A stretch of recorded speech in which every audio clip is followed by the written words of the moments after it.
Hatiku berkata ingin katakan cinta, namun aku malu untuk mengawalnya. Jantungku Oke, sebelumnya Assalamualaikum warahmatullahi wabarakatuh. Yang terhormat dosen pengampu matkul bahasa Indonesia Miss Era Octaviana MPD, yang saya hormati teman-teman sekalian yang berada di rumah yang menyaksikan video ini. Pertama-tama marilah kita panjatkan puja dan puji syukur kita kehadirat Allah Subhanahu wa taala, yang mana berkat karunia rahmat dan hidayahnya sehingga kita bisa melanjutkan materi pembelajaran kita, yaitu bahasa Indonesia. Nah, di sini saya membahas tentang karya ilmiah. Salawat beriring salam semoga senantiasa tercurah limpahkan kepada junjungan kita Nabi besar Muhammad Sallallahu Alaihi Wasallam, yang kita nantikan syafaatnya di yaumil akhir nanti. Baiklah, pada kesempatan kali ini saya Bazuri Aska akan menyampaikan materi tentang karya ilmiah. Karya ilmiah adalah karangan ilmu pengetahuan yang menyajikan data dan fakta yang ditulis menurut metodologi penelitian yang baik dan benar, serta dapat dibuktikan kebenarannya. Adapun tujuan dari karya ilmiah adalah untuk mempublikasikan ilmu pengetahuan kepada masyarakat. Jadi nantinya banyak penelitian yang dirangkum dalam karya ilmiah. Kemudian yang kedua yaitu ciri-ciri karya ilmiah. Ciri-ciri karya ilmiah yang pertama yaitu penjelasannya disajikan secara masuk akal atau logis, jujur apa adanya, sesuai dengan data dan fakta atau objektif. Jadi memang dalam sebuah karya ilmiah memang harus berdasarkan fakta. Kita tidak bisa membuat karya ilmiah itu dengan rekaan atau hayalan belaka. Kemudian yang kedua, disusun secara urut dan berkesinambungan. Jadi di dalam karya ilmiah strukturnya sudah baku dan disusun secara terstruktur atau urut.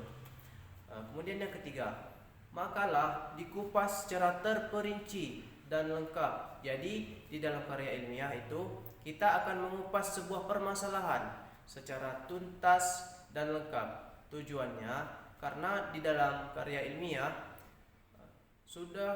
itu ada sebuah permasalahan yang harus kita temukan solusinya, ataupun penelitian yang harus kita tuliskan secara sedetail mungkin. Kemudian yang nomor 4 itu kebenarannya dapat diuji. Jadi di dalam karya ilmiah yang dituliskan adalah kebenaran yang dapat diuji dan dapat dipertanggungjawabkan. Jadi tidak boleh asal kita dalam melakukan pembuatan karya ilmiah. Kemudian yang nomor 5, berlaku umum, yaitu simpulan cocok untuk semua populasi.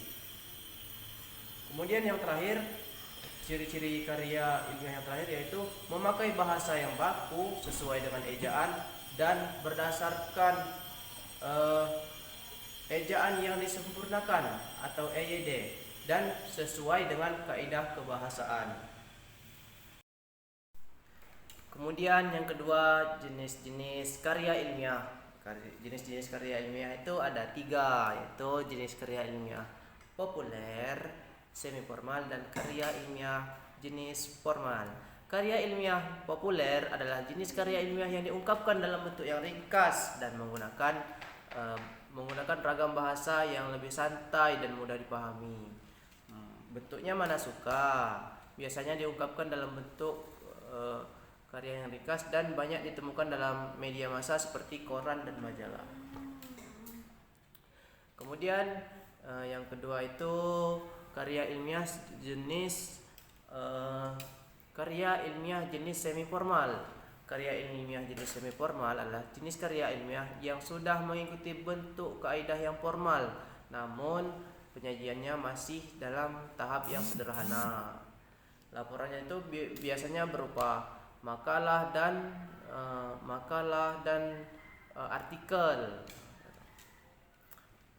Nah, di bagian karya ilmiah semi formal ini juga sudah terdapat metodologi penyusunannya. Sudah ada seperti pendahuluan, kemudian latar belakang, daftar isi, kemudian ada juga simpulan dan saran, dan juga sudah ada daftar pustaka. Kemudian yang terakhir adalah karya ilmiah jenis formal. Karya ilmiah jenis formal, bentuk karya ilmiahnya harus memenuhi unsur-unsur kelengkapan akademis. Ya. Misalnya skripsi, disertasi, dan tesis.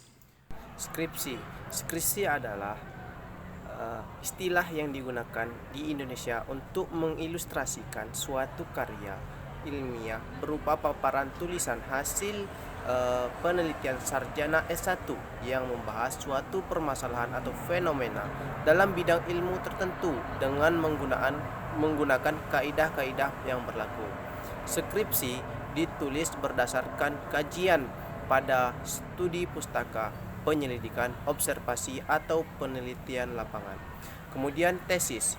Tesis adalah pernyataan atau teori yang didukung oleh argumen yang dikemukakan dalam karya tulis ilmiah untuk mendapatkan gelar magister pada perguruan tinggi atau setara 2 atau S2.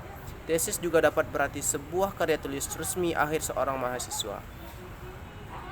Tesis juga diharapkan mempunyai tingkat pembahasan yang lebih daripada skripsi. Pernyataan-pernyataan dan teori-teori dalam tesis didukung oleh argumen-argumen yang lebih kuat jika dibandingkan dengan skripsi. Kemudian disertasi. Disertasi adalah karya tulis ilmiah resmi seorang mahasiswa dalam menyelesaikan program studi S3. Disertasi merupakan bukti kemampuan yang bersangkutan dalam melakukan penelitian yang berhubungan dengan penemuan baru dalam salah satu disiplin ilmu pendidikan. Disertasi ialah karangan yang diajukan untuk mencapai gelar doktor. Kemudian sistematika penulisan karya ilmiah. Yang pertama yaitu bagian pendahuluan. Di bagian pendahuluan masih sama seperti biasanya, yang membahas latar belakang atau kronologi, mengapa kamu mengangkat masalah yang ada di dalam karya ilmiah yang kamu buat. Beberapa bahasan yang ada di dalam pendahuluan yaitu latar belakang masalah, rumusan masalah, tujuan penelitian, dan manfaat penelitian. Yang kedua yaitu dasar teori. Dasar teori memiliki banyak hal. Dengan memperdalam dasar teori yang kuat dengan referensi yang jelas dan relevan dengan penelitian, maka sebuah karya ilmiah akan semakin kuat dan makin baik lagi. Beberapa bagian yang dibahas dalam bab dasar teori antara lain kerangka teoritis. Kerangka teoritis merupakan salah satu pendukung sebuah penelitian. Hal ini karena kerangka teoritis adalah wadah di mana akan dijelaskan teori-teori yang berhubungan dengan variabel-variabel yang diteliti. Kajian pustaka. Kajian pustaka adalah sebuah kegiatan mengumpulkan data-data ilmiah, terutama dalam bentuk teori, metode, atau penelitian yang sudah dilakukan sebelumnya, baik dalam bentuk buku, naskah, dokumen, jurnal, dan lain sebagainya yang sudah ada di perpustakaan. Kemudian yang terakhir adalah hipotesis penelitian. Hipotesis penelitian adalah jawaban sementara terhadap sebuah penelitian yang kebenarannya harus diuji secara empiris. Kemudian ketiga, data penelitian. Inilah yang banyak membedakan antara non ilmiah dan ilmiah Dalam data penelitian akan ditampilkan data apa saja yang digunakan, cara mendapatkan data, pendukung, dan teknik pengolahan datanya. Nah, dengan mendalami masalah pengolahan data, karya ilmiah akan menjadi lebih baik dan valid. Kemudian yang keempat, analisis dan pembahasan. Bagian ini menjelaskan tentang maksud dari hasil penelitian dan pengelolaan data yang dihasilkan, serta menjelaskan keterkaitan hasil penelitian dengan teori dan penelitian terdahulu. Kemudian yang kelima adalah penutup. Bagian ini merupakan penutup dari karya ilmiah yang terdiri dari simpulan dan saran. Hal yang wajib diperhatikan adalah pastikan membuat kesimpulan yang bisa menjawab tujuan.